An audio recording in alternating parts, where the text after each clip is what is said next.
Oops, wrong song. It's okay. Alright guys, welcome to All Play. Today we're doing something a little bit different. I know this is HeartGold, and typically when you see HeartGold, you'll think HeartGold Battle Frontier, HeartGold Metronome Masters, but we're going to do something a little bit different today. I remembered one of the mini games in HeartGold is at the casino. It's called Voltorb Flip, and it's a logic puzzle. It's actually one of my favorite parts about the HeartGold game, HeartGold and SoulSilver. So we're going to play us a little bit of Voltorb Flip. And actually, this will be a tutorial on how to develop the skills in order to play Voltorb Flip. Alright, so we're going to play this a little bit. Okay, so as you can see, I played, and I've gotten 24 coins. Let's go ahead and explain how to play. I'll just hop in. And you don't use a controller. Well, I won't be using my controller for this because it involves a touchscreen. So we're going to be going with that. Okay, so if you take a look here on the sides, as well as here on the bottom. Oh, you can't see where I'm pointing at, can you? Let's go ahead and fix that. Give me a second.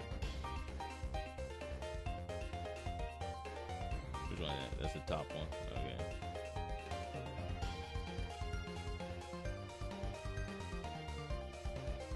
Okay. I guess better. Okay, so let's try it again. If you take a look here on the sides, as well as down here at the bottom, you'll see two sets of numbers. You'll see a number at the top, and then you'll see a number beside Voltorb on the bottom. Now, the number on the top tells what number cards are in that row. So, for example, for this one, the red that says 7 and 1 Voltorb. That means there's 7 points here. There can be anything from 1, 2, or 3 in the squares. For example, I'm just going to click a random one.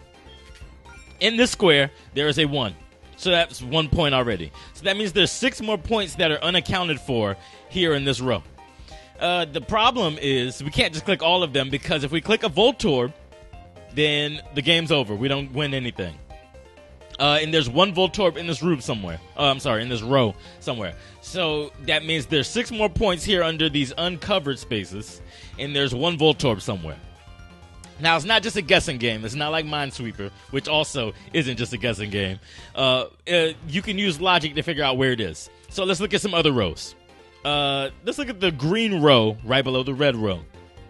For green, we have 4 points. There are 4 points in this row. It could be anything from 1, 2, or 3. And there's 1 Voltorb in this row. Okay, so let's do a little bit of math. Just a little bit of math. I'm not going to overload you just yet. There's 4 points in this row, and there's also 1 Voltorb. So let's see. If this is 1 point, and this is 1 point, and this is 1 point, and this is 1 point, that means the only thing that is left is a Voltorb. Cool. So that means the whole row has to be either 1s or Voltorbs. Now, the problem is you don't get any points for 1. Your score is multiplied by whatever number you find. So we found the 1, so we got 1 point. You always get 1 coin for the first one that you find. But then you multiply everything else. 1 times 1 is 1, so it's not worth it to guess that there is a Voltorb. That there is a 1 in this square. So we're not going to, because that means we're risking it for no reason. Alright. So this whole row is either 1s or Voltorbs. We don't have to guess anything in that row. We can consider that row done. What I'll do is I'll leave a little note. Let's see, how do I do it? Okay, there we go. I'll leave a note. This entire row is either 1s or Voltorbs. And when we say it's 1s or Voltorbs, again, that means it's not worth it to guess anything in this row. It's pointless. We risk losing for no reason. Let's look at the next row. We have 3 points and 2 Voltorbs. Let's do the math again. There's 3 points. So let's say there's 1, 1, and 1. That's 3 points. And then we have 2 spaces left for Voltorbs. Okay? So it's the same situation. So for this row, what we can do is we can 1 and Voltorb it up. Alright, so this entire row is also pointless for us to guess on. Okay, let's stop looking at rows. Let's look at columns very quickly. Okay, this red column, our first column, says there's 6 points and 0 Voltorbs. If there's 0 Voltorbs, then there's absolutely no risk. We can click on everything in this row, and we know for a fact that it will come up with a number, whether it's 1, 2, or 3. Now this is 2. As I said, your score is multiplied by whatever numbers you find. So we got our 1. This was our first coin, and then we got a 2. So now it's multiplied by 2. So we'll gain 2 coins if we succeed with this. We have to find every square that is not a 1 or a Voltorb to win. And then we'll find the last square in this column as well. All right. Let's go back to rows very quickly.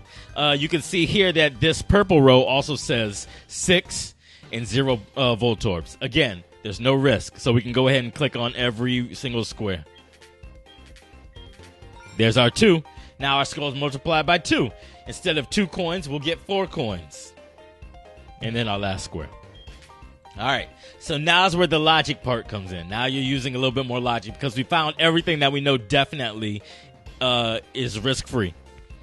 Let's go back to the columns. We have a 3 and 2 Voltorbs. Again, if there's 5 squares and 2 of them have to be Voltorbs and the other squares equal 3, that means that every single one of these squares in this column is either a Voltorb or a 1. It's pointless, again, to guess it. So let's not guess it at all. Let's mark it off. Marking it off makes it easy to tell which ones you can and can't guess around with. So, for example, we still have these 3 squares, and we don't know exactly how many squares left are either 2s or 3s, but we'll figure it out. All right, so let's see. Which one is the easiest for us to guess with? I believe the easiest to guess on is, let's see, would it be this row? I think it's this row. The bigger number and the lower Voltorbs, it should be the easiest. I believe that's how. I haven't played in a while, so the logic part is going to get to me. Let's see. There's 7 points in this row, and there's 1 Voltorb. Okay, so we already have 1 point, so let's look at it more like there's 6 points in these 4 squares, and one of them is a Voltorb. So if one of them is a Voltorb, that means there's 6 points in the other 3 squares. And the biggest number it could be is 3. So let's see. We have 1. This is hypothesis mode right here. This is not what I'm saying the answer is. If this is 1, and this is a 1, that's 2 points. This would be 3. That would be 5 points. Then we'd have 1 and a Voltorb. Or we could have, okay. So in the squares that we don't know yet, in these 3 squares, we either have a 3, a 1, and a Voltorb. Or a 2 and a Voltorb.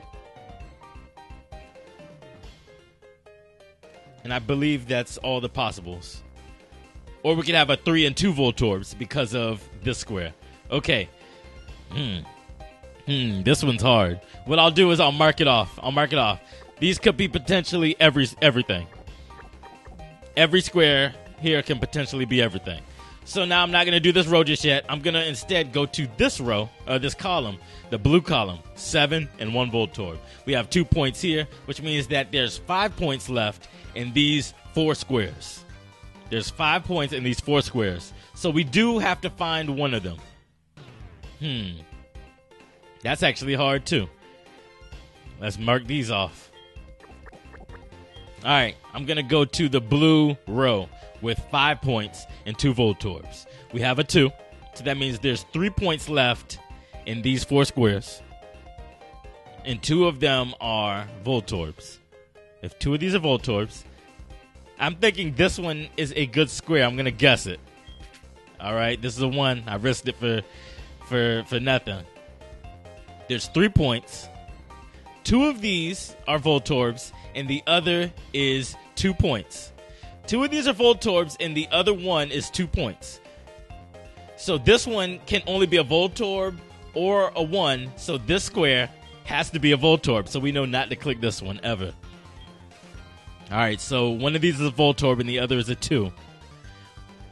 I'm going to say that... Ooh, I don't want to risk it. Let's see. 4 and 2. 4 points and 2 Voltorbs. So there's 2 Voltorbs. One of these, I think it's this square. I think I need to go for this square. Got it. That's a 2. All right.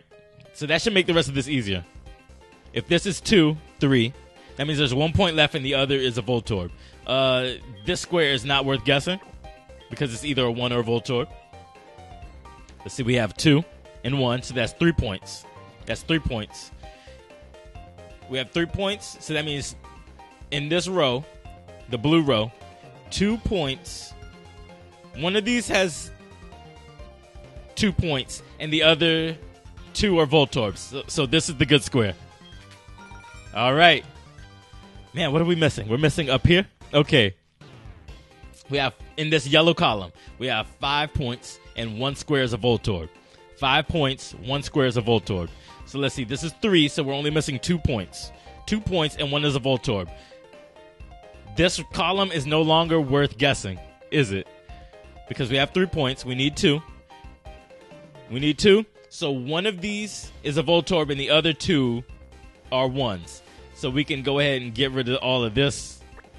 Yes. Okay, so then this is our last square. Haha, got it. It's hard to talk through because it's a little confusing. It's a little confusing without me doing the memo. That's why I started using it. I can figure most of it out up here, just without memos, but sometimes I'll do memo. Now, what's cool about Voltorb Flip is as you get better, you'll go up in level, which means it gets harder, but you'll get more coins as a reward. You see here, we got 48 coins as a reward. All right, so is it going to move us up a level? Oh, and you see, this is where all the Voltorbs were.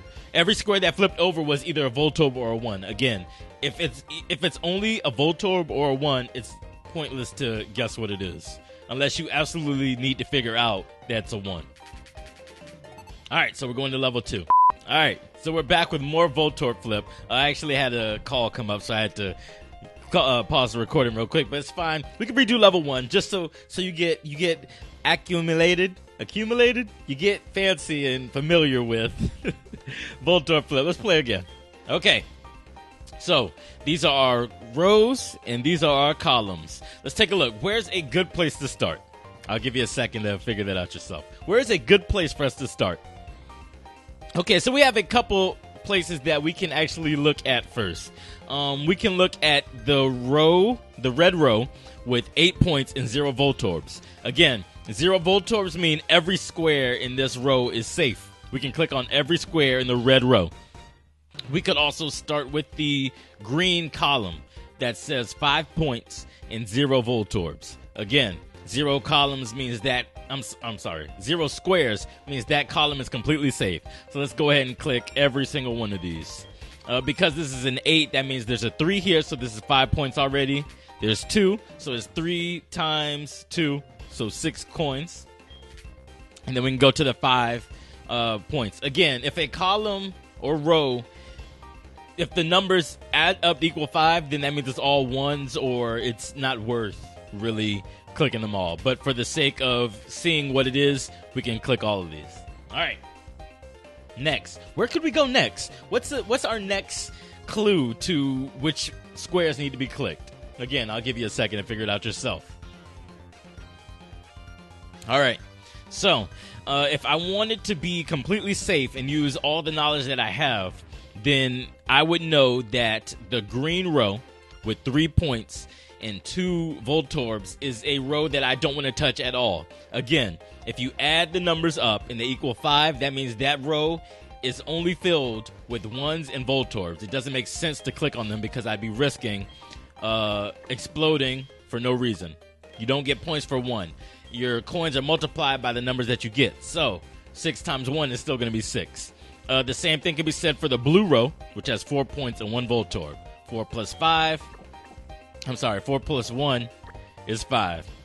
So we can go ahead and mark all of these. And I'm marking it with the Voltorb and the 1 so that I know this square is only a Voltorb or a 1. It's not worth clicking unless I absolutely need to know if there's a 1 or a Voltorb in that square. The same thing can be said for the column with 2 points and 3 Voltorbs. There's no point in clicking on those. Okay, so that narrows it down to 6 squares left that we can click on, and there should be a point somewhere in those. Okay, so let's see. The next part that we want to take is the highest point value with the least amount of Voltorbs. That would be 8 points and 1 Voltorb. We already have a 3. We have a Voltorb or a 1 and a Voltorb or a 1. So we can go ahead and count those as 1s. Let's count those as ones. So that means we have 5 already. And there's 1 Voltorb and 3 points that are hidden somewhere. Did I say that right? If we have 5, then we have 1 Voltorb and 3 points hidden somewhere. Okay, so we can go ahead and guess these, kinda, but we don't want to guess just yet, so I'll mark them down. Or it could be a 2, couldn't it? 2, 3, 3, 1 would be 4, 5, 6, 7. It could be anything. We'll mark it as anything. It could be anything. I don't wanna lead it down the wrong path. Next, let's see. Let's do 6 points and 1 Voltorb. Let's see. We have a 1, so it's really 5 and 1 Voltorb. So one of these has to be a 2. One of these has to be a 2, and none of them could be 3s. If it was a 3, it would throw it all off, wouldn't it? 3, 4, 5, 6. Actually, no, it could be a 3. You gotta check your math. Okay. So let's see. So this could be 3. This could be 3. All right. So we don't know what that is. And that's fine. You're not gonna know everything right away. So let's check this row so we can find the last 2. Actually, let's not. Let's look at this. The blue column has 5 points and 1 Voltorb. Okay. So it adds up to 6. So we know that not everything here is going to be a Voltorb or a 1. But let's take a look all the way at the top. We have a 2. So if we add 2, let's just assume. We're not going to click anything. Let's assume this 2 is followed by a 1. That's 3. Then followed by another 1. That's 4. Followed by another 1. That's 5. That's exactly how many points we need. So then this would have to be a Voltorb because there's 1 Voltorb in this column. Now, that means that everything else in this column is either a Voltorb or a 1. So we can go back and remove the 2 and 3 from this. And then we can also mark Voltorb and 1 for this. That means we don't need to click anything in this column. The blue column is done. You got to use a little bit of logic. You got to check yourself before you wreck yourself. Let's look at this column, the purple column, with 5 and 1 Voltorb. It's not as easy as the other one because in the other one we had a 2 solved, while in this one we only have a 1 solved. Let's see. Actually, I don't think we can do that just yet, and that's fine. Let's look at the purple row, which has 4 points and 2 Voltorbs. That's in the same situation as this one. It adds up to 6. So that's slightly different. I'm sorry, because there's 2 Voltorbs. That's slightly different. Looks like we got to do a little bit of logic. All right, let's get logical up in this piece. Let's see. What can we go back over? Real quick. 3, 1, 2, 2. Okay. So I just did a little bit of math. I assume that this one's a 3. Let's assume this one is a 3. This square here. If this square is a 3, that means this could be a 1. And then we're at 4. So then everything else has to be Voltorbs. The other 3 have to be Voltorbs, but there's only 2 squares. There's only 2 Voltorbs in this row. So that means none of these in the row can be a 3. So let's go ahead and mark this in. We can also remove the 3 from this one. All right. Now, let's see. What do we know? We know something about this yellow column. There's 8 points, and there's only 1 Voltorb. So let's see. This is a 3. This could be a 3. That would make 6 points. That would make 6. And then these 2 of the other ones would have to be 1 to make 8. And then we have 1 Voltorb left. Or it could be 2 and 2. So again, we can't make any assumptions just yet. This is actually a very hard level 1. This is a hard level 1. Let's see. I guess we're at the point where we just have to start guessing, but we have to make educated guesses. The best guess we can make is clicking this one because it makes the most points. It fills in the most points. So I'm going to go ahead and click it. Could be right, could be wrong. It was right. So it's 3. All right. Now we should be able to find things out. If this is a 3 and this is a 1, this yellow row already has 4 points. So that means we need 2 1s and a Voltorb. So now we can figure out that this does not have a 2 or a 3. This row is safe. I'm sorry, this row is done. Off limits. Let's see. So this is off limits. This is off limits. And this is off limits. We're down to the purple row. Let's see. And we need to find out between, for the purple row, we need to find out the square that intersects with the yellow column and the purple column. All right. So one of those should be a 2, I believe it is. A 2. One of those is a 2, and the rest are either 1s or Voltorbs. So either this square is a 2 or this square is a 2. Safest bet would be this one, I believe. No, I'm sorry. I made a mistake. This one is the 2. Because if we do the math for the yellow column, 3 plus 1 is 4. Plus 1, I'm sorry, plus 3 is 7. Plus 1 is 8. And then that leaves 1 Voltorb. So this one is likely the Voltorb. It's either a Voltorb or a 1, which means we can click this one. And then I believe that's all of it. That was a long one. That one actually took a lot of work. I'm surprised I got that one. That was a pretty hard one. Found all the squares, so we'll move on to the next level. All right, we got 100 coins. And for those of you wondering, you can use these coins to buy things in the reward part of the game corner. And you know how casinos work. It's okay. Let's tackle another one. I'll tackle another one in the next episode. Level 2 is a little bit harder. It's a little bit harder. So let's see. That's all of it. If you enjoyed this video, give it a like and subscribe so that you can see more as soon as they come out. Thanks for watching.